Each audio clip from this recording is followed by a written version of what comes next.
I have the high privilege and distinct honor of presenting the President of the United States.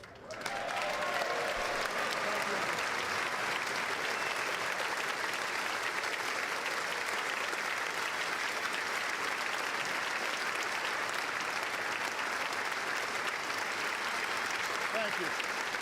Thank you so much. Thank you so much. Thank you very much. Thank you. Everybody, please have a seat. Thank you. Mr. Speaker, Mr. Vice President, members of Congress, distinguished guests, and fellow Americans. Tonight, I want to begin by congratulating the men and women of the 112th Congress, as well as your new Speaker, John Boehner.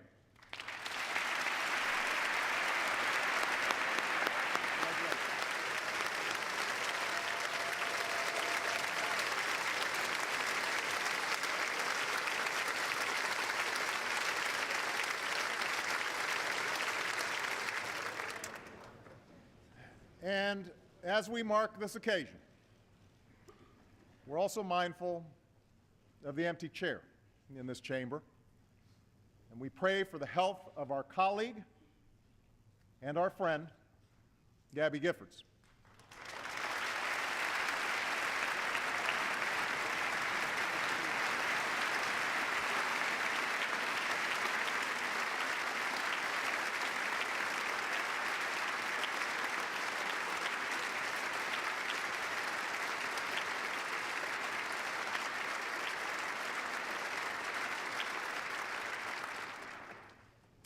Now, it's no secret that those of us here tonight have had our differences over the last 2 years. The debates have been contentious. We have fought fiercely for our beliefs. And that's a good thing. That's what a robust democracy demands. That's what helps set us apart as a nation.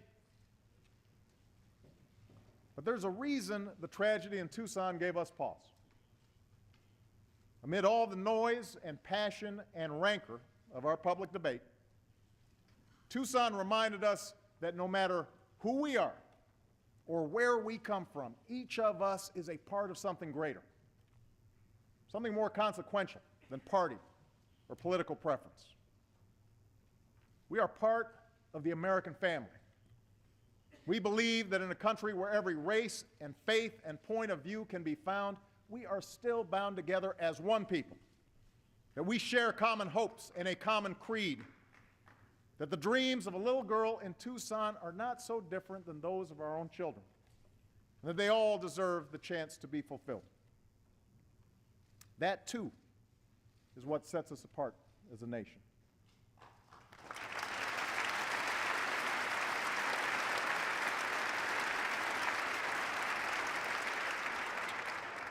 Now, by itself, this simple recognition won't usher in a new era of cooperation. What comes of this moment is up to us. What comes of this moment will be determined not by whether we can sit together tonight, but whether we can work together tomorrow.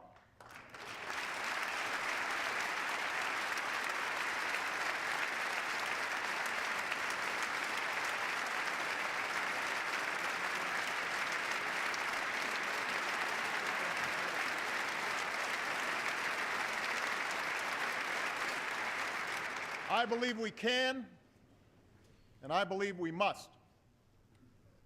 That's what the people who sent us here expect of us. With their votes, they've determined that governing will now be a shared responsibility between parties. New laws will only pass with support from Democrats and Republicans. We will move forward together, or not at all, for the challenges we face are bigger than party and bigger than politics. At stake right now is not who wins the next election. After all, we just had an election. At stake is whether new jobs and industries take root in this country or somewhere else. It's whether the hard work and industry of our people is rewarded. It's whether we sustain the leadership that has made America not just a place on a map, but the light to the world. Now, we are poised for progress. 2 years after the worst recession most of us have ever known, the stock market has come roaring back. Corporate profits are up. The economy is growing again. But we have never measured progress by these yardsticks alone. We measure progress by the success of our people, by the jobs they can find and the quality of life those jobs offer, by the prospects of a small business owner who dreams of turning a good idea into a thriving enterprise, by the opportunities for a better life that we pass on to our children. That's the project the American people want us to work on, together.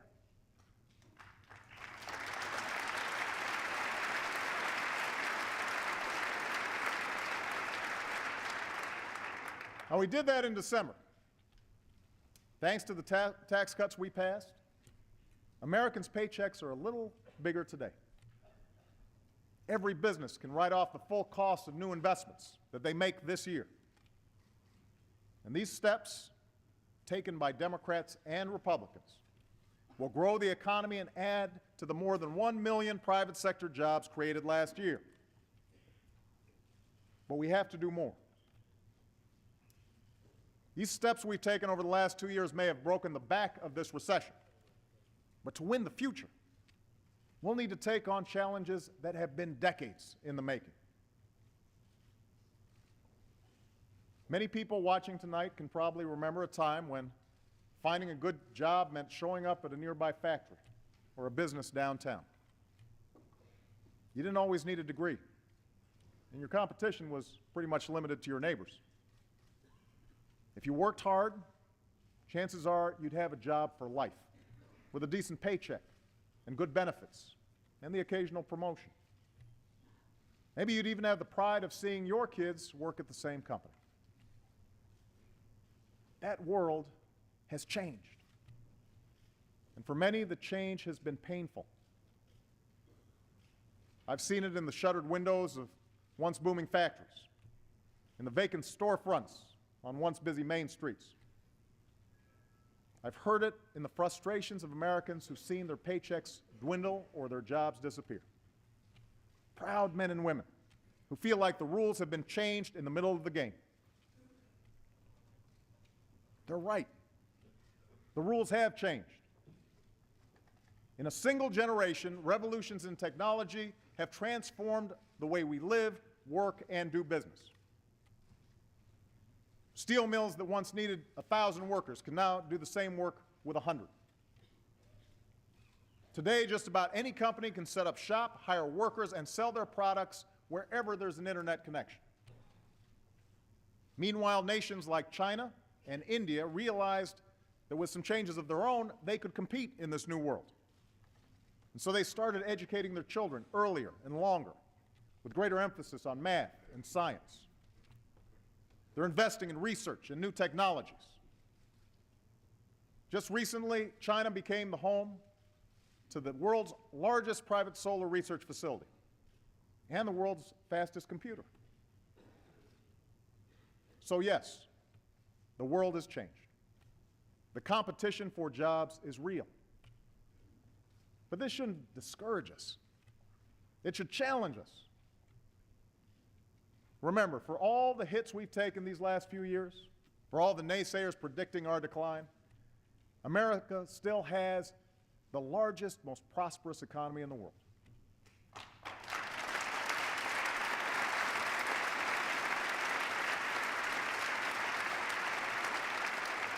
No workers are more productive than ours. No country has more successful companies or grants more patents to inventors and entrepreneurs. We're the home to the world's best colleges and universities, where more students come to study than any place on earth. What's more, we are the first nation to be founded for the sake of an idea. The idea that each of us deserves the chance to shape our own destiny. That's why centuries of pioneers and immigrants have risked everything to come here. That's why our students don't just memorize equations, but answer questions like, what do you think of that idea? What would you change about the world? What do you want to be when you grow up? The future is ours to win. But to get there, we can't just stand still. As Robert Kennedy told us, the future is not a gift. It is an achievement. Sustaining the American dream has never been about standing pat. It has required each generation to sacrifice and struggle and meet the demands of a new age. And now it's our turn. We know what it takes to compete for the jobs and industries of our time. We need to out-innovate, out-educate, and out-build the rest of the world.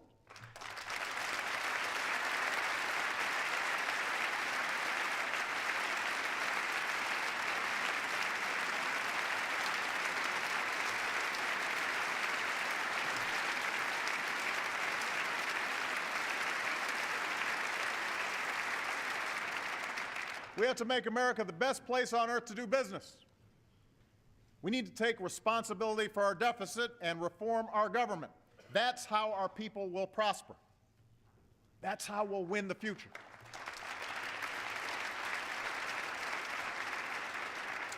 And tonight I'd like to talk about how we get there. The first step in winning the future is encouraging American innovation. None of us can predict with certainty what the next big industry will be or where the new jobs will come from. 30 years ago, we couldn't know that something called the internet would lead to an economic revolution. What we can do, what America does better than anyone else, is spark the creativity and imagination of our people. We're the nation that put cars in driveways and computers in offices, the nation of Edison and the Wright brothers, of Google and Facebook. In America, innovation doesn't just change our lives, it is how we make our living.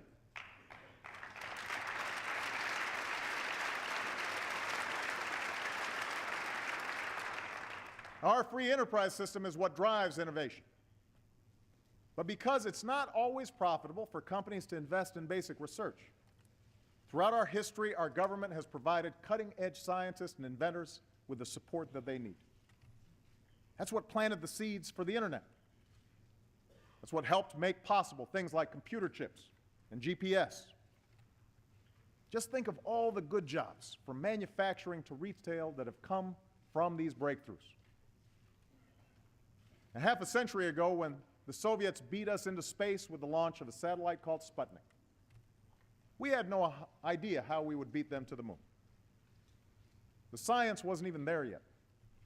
NASA didn't exist. But after investing in better research and education, we didn't just surpass the Soviets. We unleashed a wave of innovation that created new industries and millions of new jobs. This is our generation's Sputnik moment.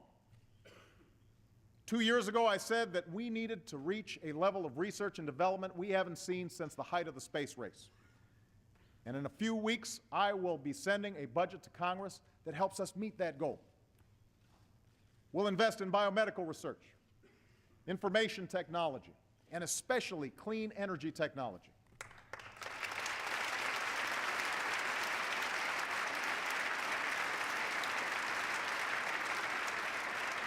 An investment that will strengthen our security, protect our planet, and create countless new jobs for our people.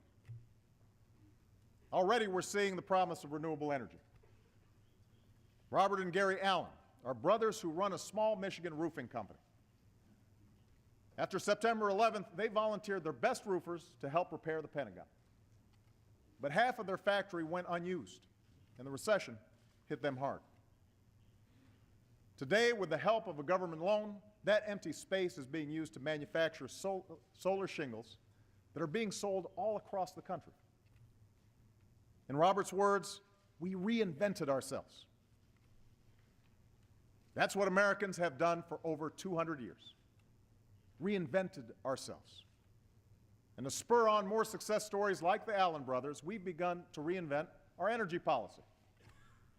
We're not just handing out money. We're issuing a challenge.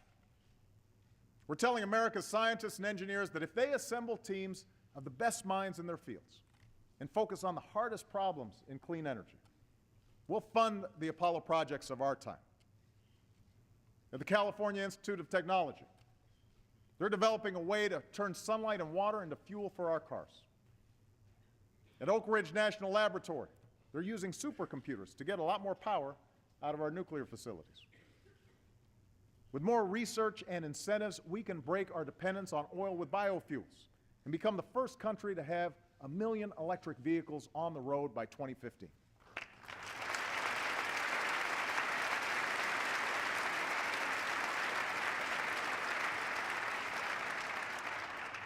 We need to get behind this innovation. And to help pay for it, I'm asking Congress to eliminate the billions in taxpayer dollars we currently give to oil companies.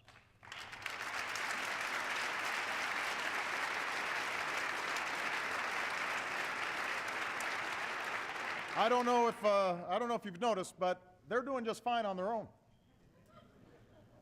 So instead of subsidizing yesterday's energy, let's invest in tomorrow's. Now, clean energy breakthroughs will only translate into clean energy jobs if businesses know there will be a market for what they're selling. So tonight, I challenge you to join me in setting a new goal.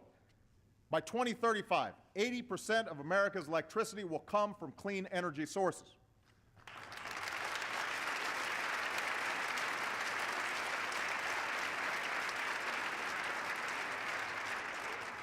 Some folks want wind and solar. Others want nuclear, clean coal, and natural gas. To meet this goal, we will need them all. And I urge Democrats and Republicans to work together to make it happen.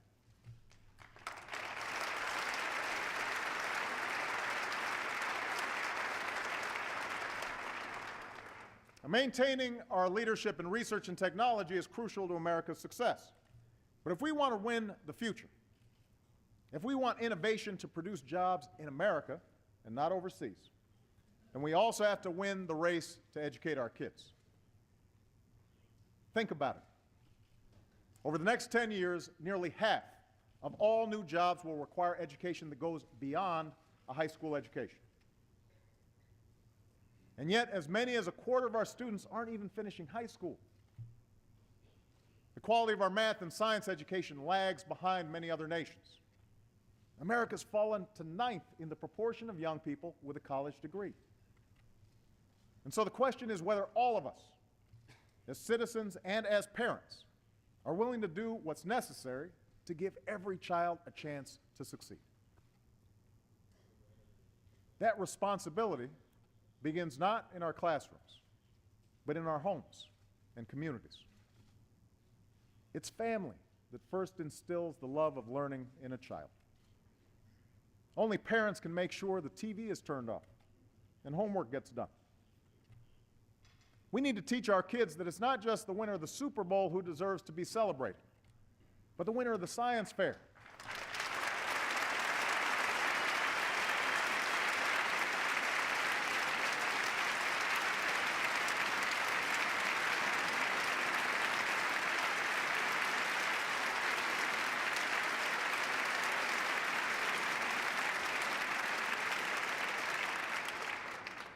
We need to teach them that success is not a function of fame or PR, but of hard work and discipline.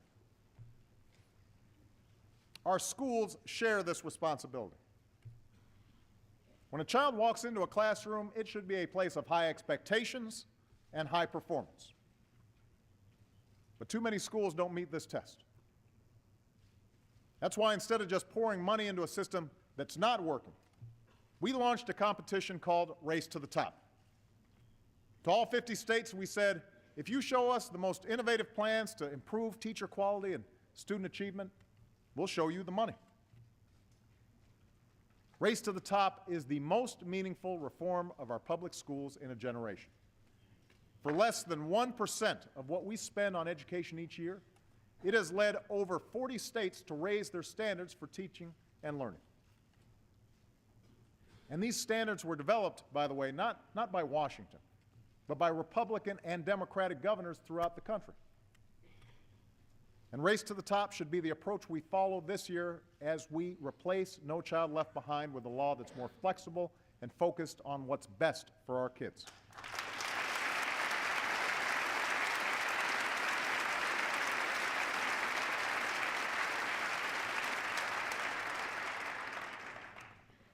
You see, we know what's possible from our children when reform isn't just a top-down mandate, but the work of local teachers and principals, school boards and communities. Take a school like Bruce Randolph in Denver. 3 years ago, it was rated one of the worst schools in Colorado, located on turf between two rival gangs. But last May, 97% of the seniors received their diploma. Most will be the first in their families to go to college. And after the first year of the school's transformation, the principal who made it possible wiped away tears when a student said, "Thank you, Miss Waters, for showing that we are smart and we can make it." That's what good schools can do. And we want good schools all across the country. Let's also remember that after parents, the biggest impact on a child's success comes from the man or woman at the front of the classroom. In South Korea, teachers are known as nation builders. Here in America, it's time we treated the people who educate our children with the same level of respect.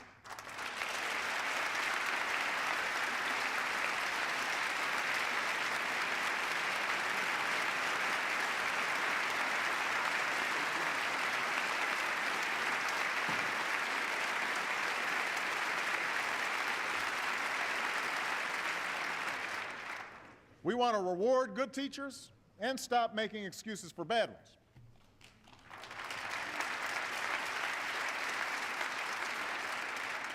And over the next 10 years, with so many baby boomers retiring from our classrooms, we want to prepare 100,000 new teachers in the fields of science and technology and engineering and math.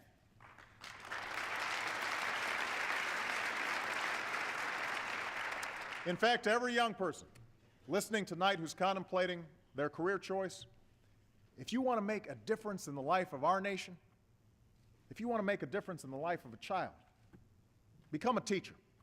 Your country needs you.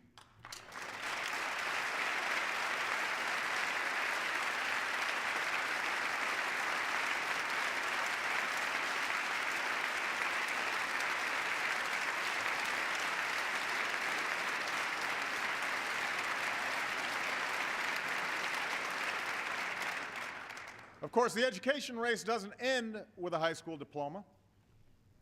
To compete, higher education must be within the reach of every American.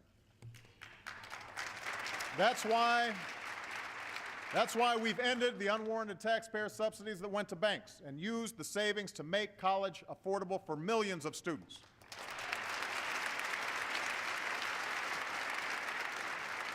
And this year, I asked Congress to go further and make permanent our tuition tax credit worth $10,000 for 4 years of college. It's the right thing to do.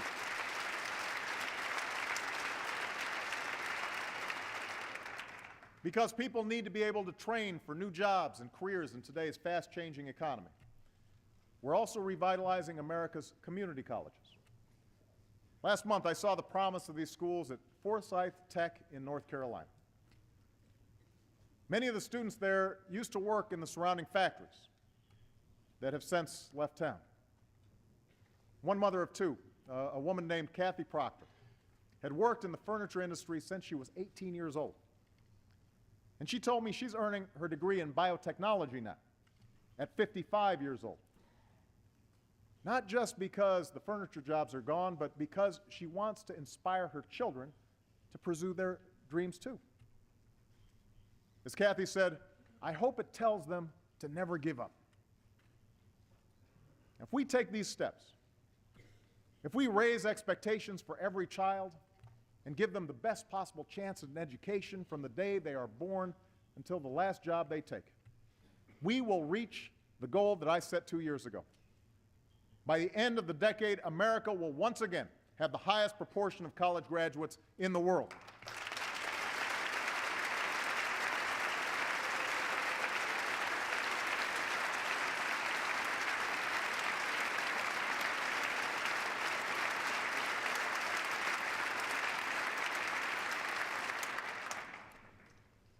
One last point about education. Today, there are hundreds of thousands of students excelling in our schools who are not American citizens. Some are the children of undocumented workers who had nothing to do with the actions of their parents. They grew up as Americans and pledge allegiance to our flag, and yet they live every day with the threat of deportation. Others come here from abroad to study in our colleges and universities, but as soon as they obtain advanced degrees, we send them back home to compete against us. It makes no sense. Now, I strongly believe that we should take on, once and for all, the issue of illegal immigration. And I am prepared to work with Republicans and Democrats to protect our borders, enforce our laws, and address the millions of undocumented workers who are now living in the shadows.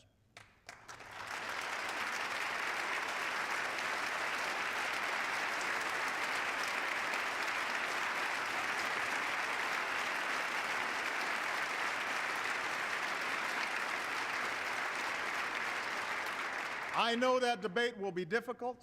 I know it will take time. But tonight, let's agree to make that effort. And let's stop expelling talented, responsible young people who could be staffing our research labs or starting a new business, who could be further enriching this nation.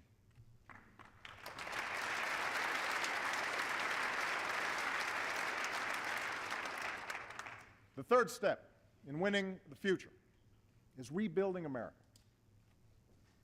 To attract new businesses to our shores, we need the fastest, most reliable ways to move people, goods, and information, from high-speed rail to high-speed internet.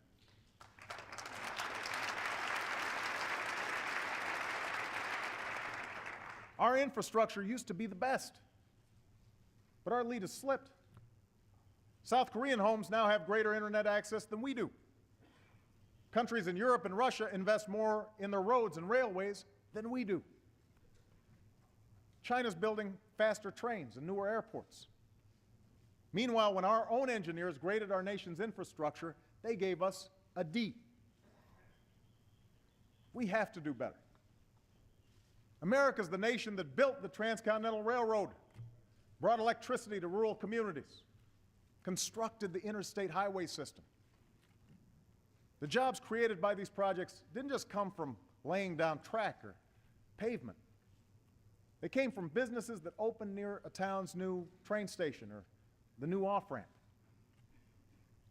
So over the last 2 years, we've begun rebuilding for the 21st century, a project that has meant thousands of good jobs for the hard-hit construction industry. And tonight I'm proposing that we redouble those efforts.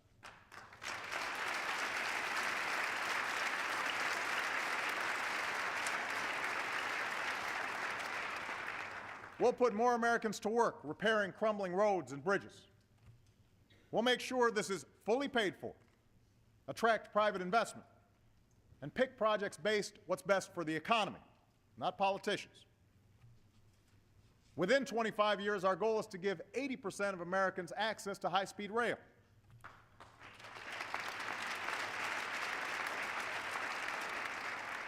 This could allow you to go places in half the time it takes to travel by car.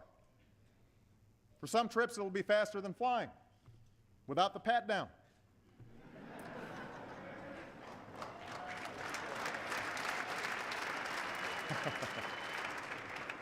As we speak, routes in California and the Midwest are already underway. Within the next 5 years, we'll make it possible for businesses to deploy the next generation of high-speed wireless coverage to 98% of all Americans. This isn't about faster internet or fewer dropped calls. It's about connecting every part of America to the digital age. It's about a rural community in Iowa or Alabama where farmers and small business owners will be able to sell their products all over the world. It's about a firefighter who can download the design of a burning building onto a handheld device. a student who can take classes with a digital textbook, or a patient who can have face-to-face video chats with her doctor.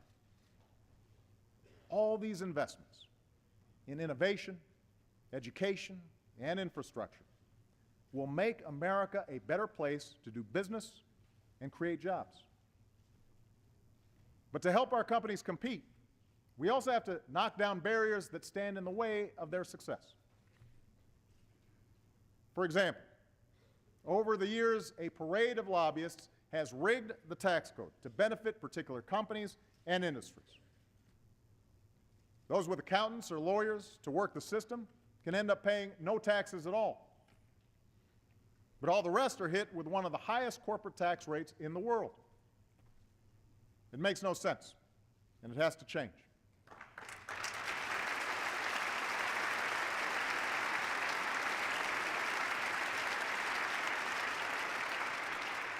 So tonight I'm asking Democrats and Republicans to simplify the system, get rid of the loopholes, level the playing field, and use the savings to lower the corporate tax rate for the first time in 25 years without adding to our deficit. It can be done.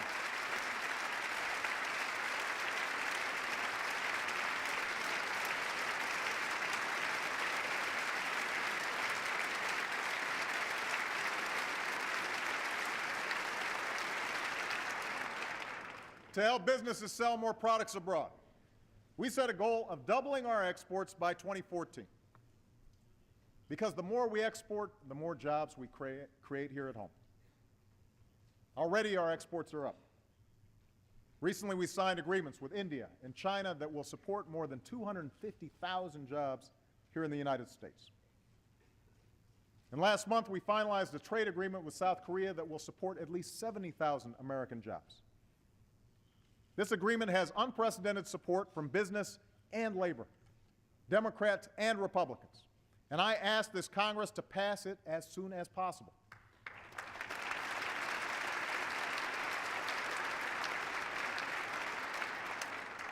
Now, before I took office, I made it clear that we would enforce our trade agreements and that I would only sign deals that keep faith with American workers and promote American jobs. That's what we did with Korea. And that's what I intend to do as we pursue agreements with Panama and Colombia and continue our Asia-Pacific and global trade talks.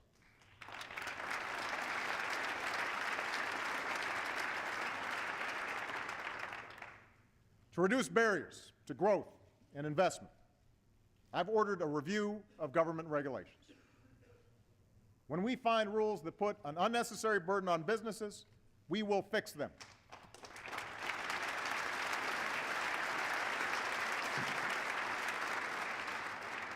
But I will not hesitate to create or enforce common sense safeguards to protect the American people.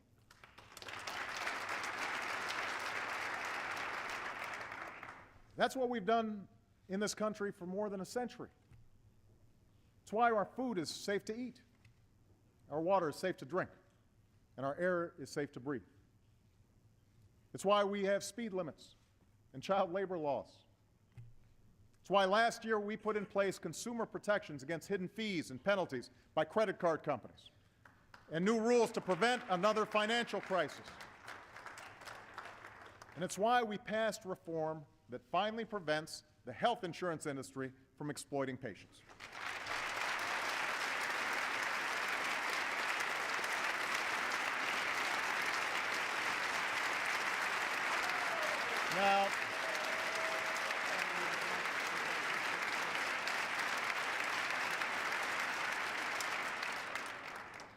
Now, I have heard rumors that a few of you still have concerns about our new health care law.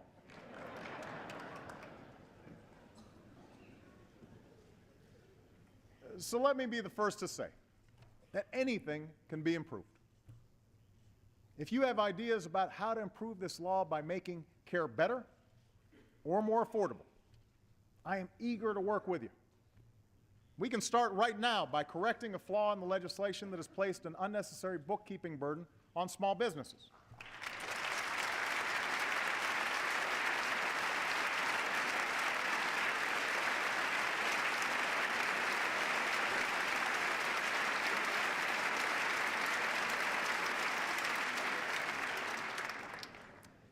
What I'm not willing to do, is go back to the days when insurance companies could deny someone coverage because of a pre-existing condition.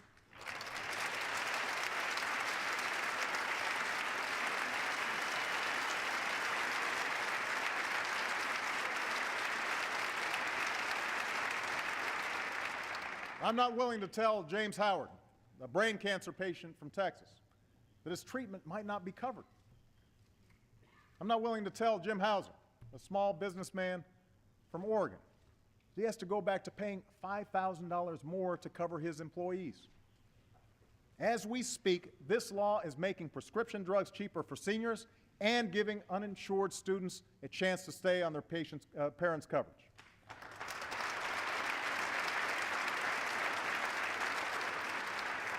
So I say to this chamber tonight, instead of refighting the battles of the last 2 years, let's fix what needs fixing and let's move forward.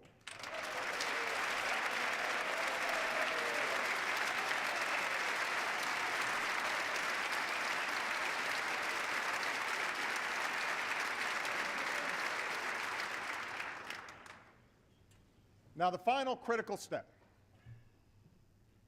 in winning the future is to make sure we aren't buried under a mountain of debt.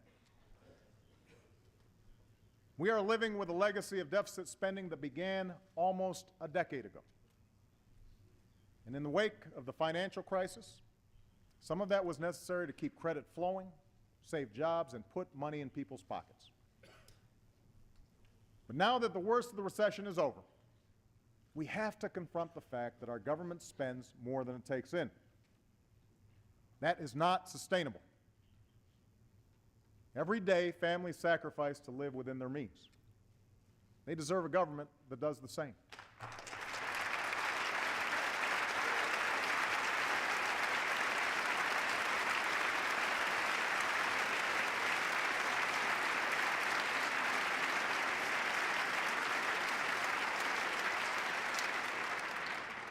So tonight, I am proposing that starting this year, we freeze annual domestic spending for the next 5 years. Now, this would reduce the deficit by more than $400 billion over the next decade and will bring discretionary spending to the lowest share of our economy since Dwight Eisenhower was president. This freeze will require painful cuts.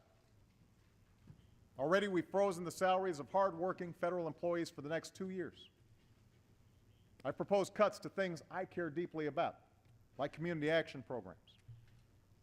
The Secretary of Defense has also agreed to cut tens of billions of dollars in spending that he and his generals believe our military can do without.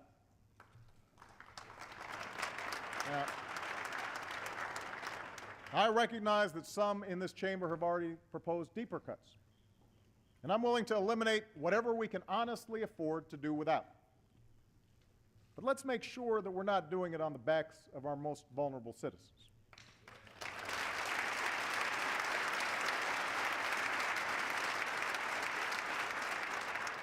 And let's make sure that what we're cutting is really excess weight. Cutting the deficit by gutting our investments in innovation and education is like lightening an overloaded airplane by removing its engine. It may make you feel like you're flying high at first, but it won't take long before you feel the impact. Now, most of the cuts and savings I proposed only address annual domestic spending, which represents a little more than 12% of our budget. To make further progress, we have to stop pretending that cutting this kind of spending alone will be enough. It won't.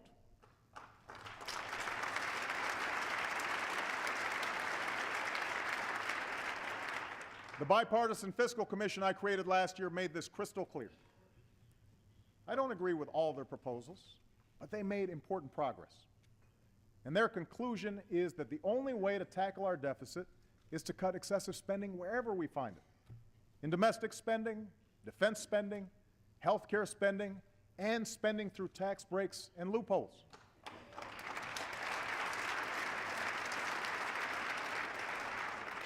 This means further reducing health care costs. including programs like Medicare and Medicaid, which are the single biggest contributor to our long-term deficit. The health insurance law we passed last year will slow these rising costs, which is part of the reason that nonpartisan economists have said that repealing the health care law would add $250 billion to our deficit. Still, I'm willing to look at other ideas to bring down costs, including one that Republicans suggested last year: medical malpractice reform to rein in frivolous lawsuits.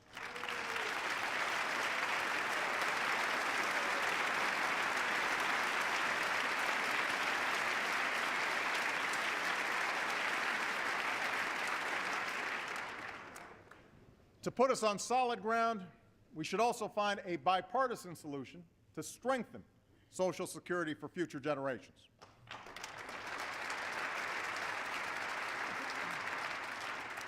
We must do it without putting at risk current retirees, the most vulnerable, or people with disabilities, without slashing benefits for future generations, and without subjecting Americans' guaranteed retirement income to the whims of the stock market.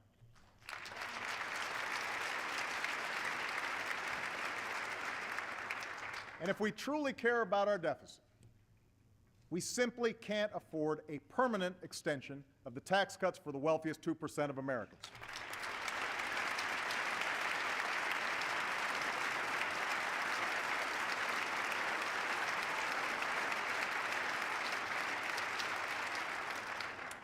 Before we take money away from our schools or scholarships away from our students, we should ask millionaires to give up their tax break. It's not a matter of punishing their success. It's about promoting America's success.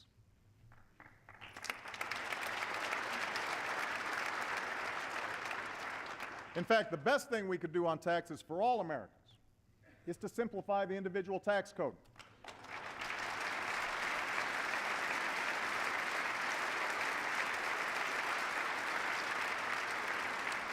This will be a tough job, but members of both parties have expressed an interest in doing this, and I am prepared to join them.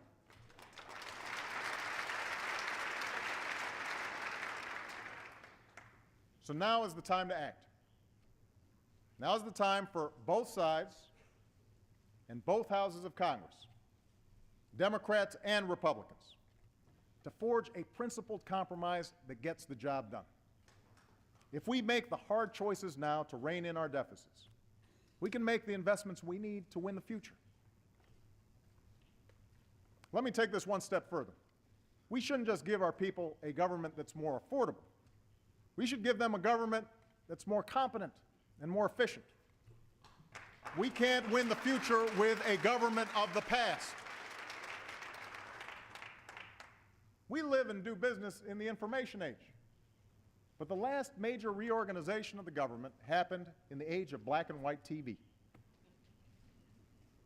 There are 12 different agencies that deal with exports. There are at least 5 different agencies that deal with housing policy.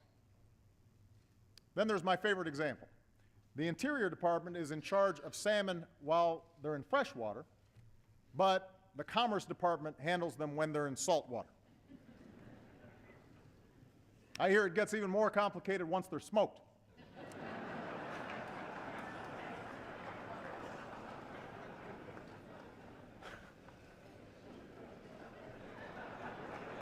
Now,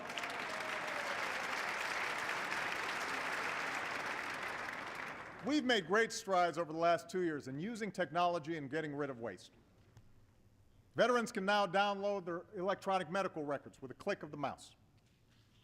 We're selling acres of federal office space that hasn't been used in years, and we'll cut through red tape to get rid of more. But we need to think bigger. In the coming months, my administration will develop a proposal to merge, consolidate, and reorganize the federal government in a way that best serves the goal of a more competitive America. I will submit that proposal to Congress for a vote, and we will push to get it passed.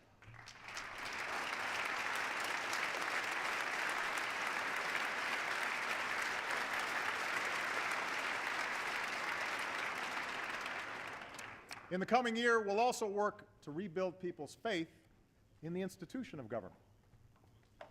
Because you deserve to know exactly how and where your tax dollars are being spent, you'll be able to go to a website and get that information for the very first time in history.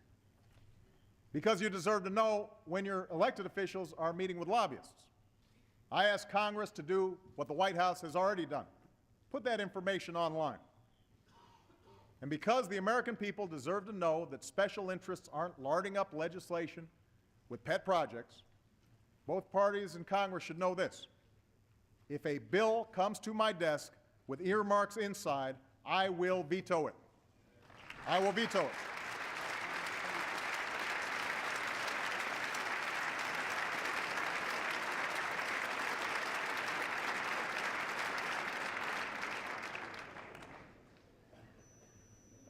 The 21st century government that's open and competent,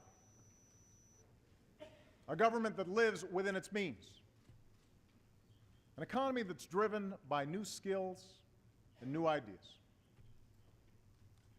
Our success in this new and changing world will require reform, responsibility, and innovation. It will also require us to approach that world with a new level of engagement in our foreign affairs. Just as jobs and businesses can now race across borders, so can new threats and new challenges. No single wall separates East and West. No one rival superpower is aligned against us. And so we must defeat determined enemies wherever they are and build coalitions that cut across lines of region and race and religion. And America's moral example must always shine for all who yearn for freedom and justice and dignity. And because we've begun this work, tonight we can say that American leadership has been renewed and America's standing has been restored. Look to Iraq, where nearly 100,000 of our brave men and women have left with their heads held high.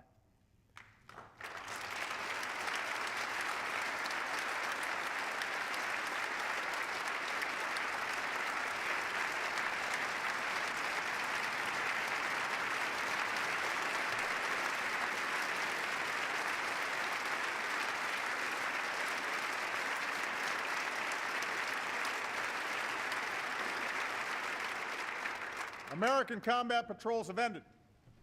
Violence is down, and a new government has been formed. This year, our civilians will forge a lasting partnership with the Iraqi people while we finish the job of bringing our troops out of Iraq. America's commitment has been kept. The Iraq War is coming to an end.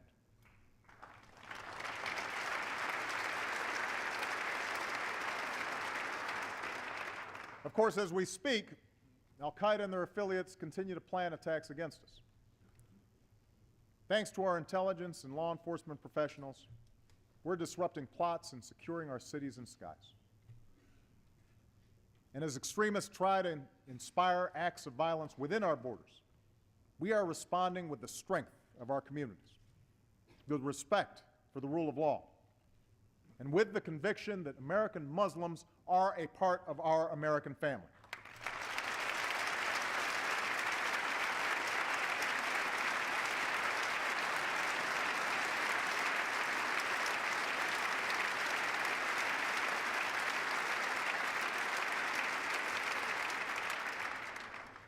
We've also taken the fight to al-Qaeda and their allies abroad.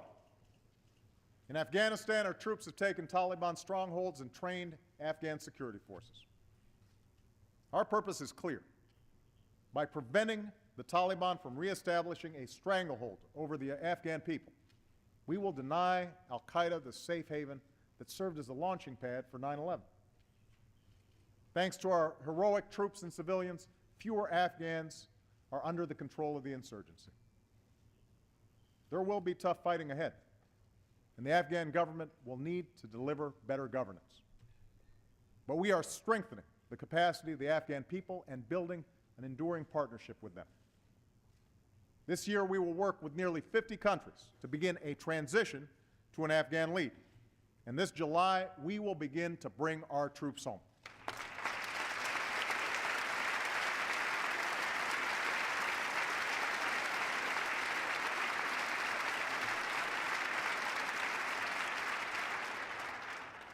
In Pakistan, al-Qaeda's leadership is under more pressure than at any point since 2001.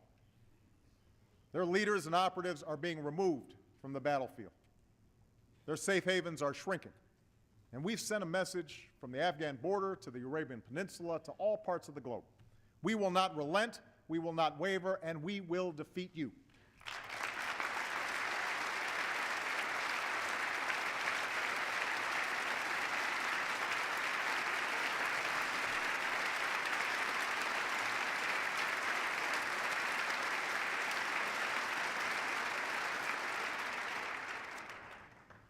American leadership can also be seen in the effort to secure the worst weapons of war.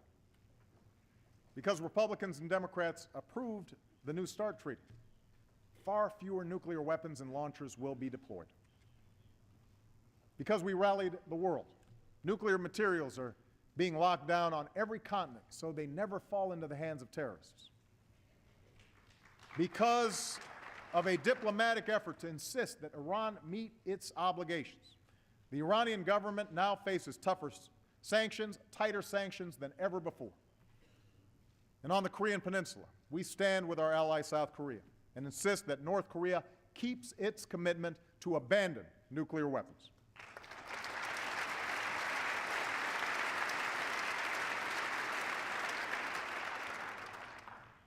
This is just a part of how we're shaping a world that favors peace and prosperity. With our European allies, we revitalized NATO and increased our cooperation on everything from counterterrorism to missile defense. We've reset our relationship with Russia, strengthened Asian alliances, built new partnerships with nations like India. This March, I will travel to Brazil, Chile, and El Salvador to forge new alliances across the Americas. Around the globe, we're standing with those who take responsibility, helping farmers grow more food, supporting doctors who care for the sick, and combating the corruption that can rot a society and rob people of opportunity. Now, recent events have shown us that what sets us apart must not just be our power. It must also be the purpose behind it. In South Sudan, with our assistance, the people were finally able to vote for independence after years of war. Thousands lined up before dawn. People danced in the streets. One man who lost 4 of his brothers at war summed up the scene around him. "This was a battlefield for most of my life," he said. "Now we want to be free."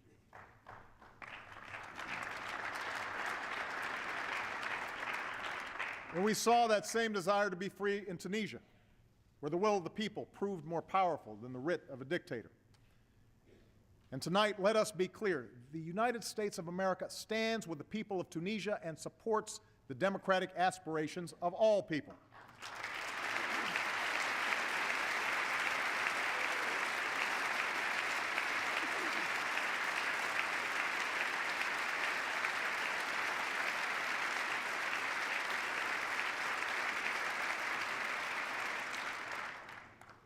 We must never forget that the things we've struggled for and fought for live in the hearts of people everywhere.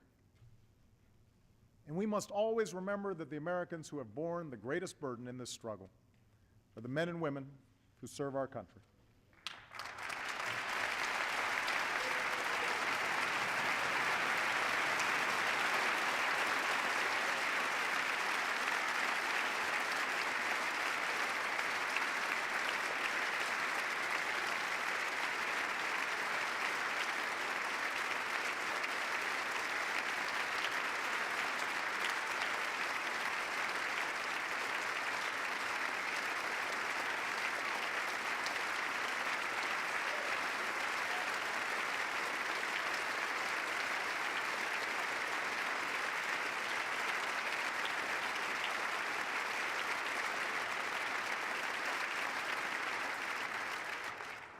Tonight, let us speak with one voice in reaffirming that our nation is united in support of our troops and their families.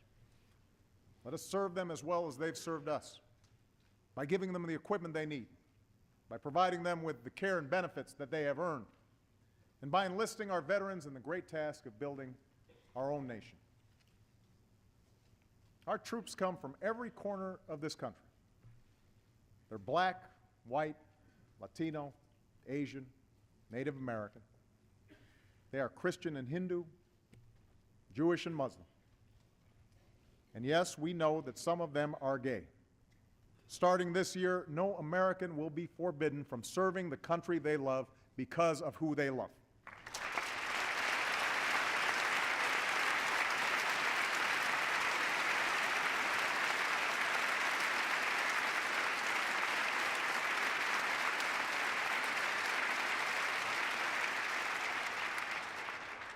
And with that change, I call on all our college campuses to open their doors to our military recruiters and ROTC. It is time to leave behind the divisive battles of the past.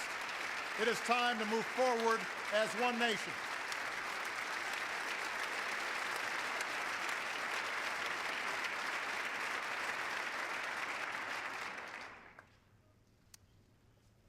We should have no illusions about the work ahead of us. Reforming our schools, changing the way we use energy, reducing our deficit. None of this will be easy. All of it will take time. And it will be harder because we will argue about everything. The costs, the details, the letter of every law. Of course, some countries don't have this problem. If the central government wants a railroad, they build a railroad, no matter how many homes get bulldozed. If they don't want a bad story in the newspaper, it doesn't get written.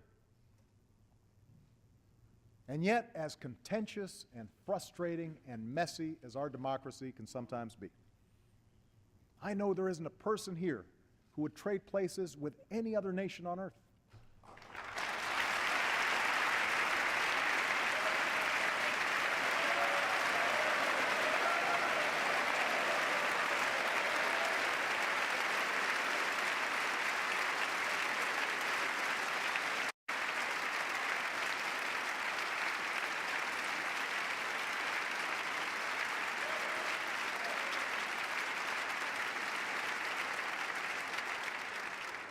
We may have differences in policy, but we all believe in the rights enshrined in our Constitution.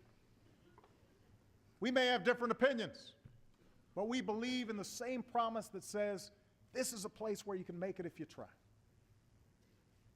We may have different backgrounds, but we believe in the same dream that says, this is a country where anything is possible, no matter who you are, no matter where you come from. That dream is why I can stand here before you tonight. That dream is why a working class kid from Scranton can sit behind me.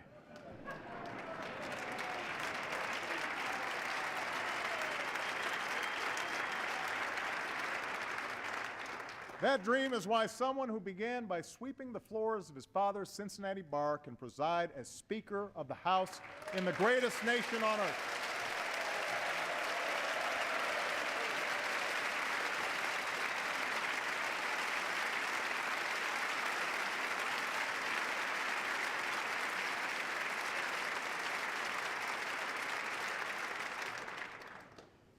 That dream, that American dream, is what drove the Allen brothers to reinvent their roofing company for a new era. It's what drove those students at Forsyth Tech to learn a new skill and work towards the future. And that dream is the story of a small business owner named Brandon Fisher. Brandon started a company in Berlin, Pennsylvania, that specializes in a new kind of drilling technology. And one day last summer, he saw the news that halfway across the world, 33 men were trapped in a Chilean mine, and no one knew how to save them. But Brandon thought his company could help, and so he designed a rescue that would come to be known as Plan B. His employees worked around the clock to manufacture the necessary drilling equipment, and Brandon left for Chile. Along with others, he began drilling a 2,000-foot hole into the ground, working 3 or 4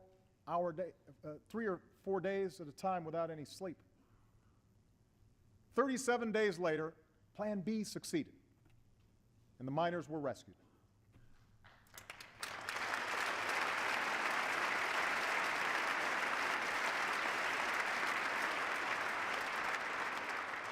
But because he didn't want all the attention, Brandon wasn't there when the miners emerged. He'd already gone back home, back to work on his next project. And later, one of his employees said of the rescue, "We proved that Center Rock is a little company, but we do big things."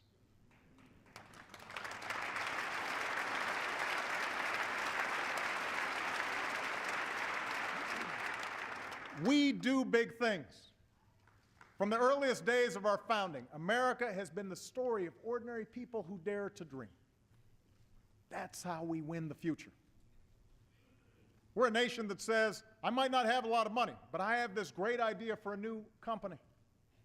I might not come from a family of college graduates, but I will be the first to get my degree. I might not know those people in trouble, but I think I can help them, and I need to try. I'm not sure how we'll reach that better place beyond the horizon, but I know we'll get there. I know we will. We do big things. The idea of America endures. Our destiny remains our choice. And tonight, more than 2 centuries later, it's because of our people that our future is hopeful, our journey goes forward, and the state of our union is strong. Thank you. God bless you. And may God bless the United States of America.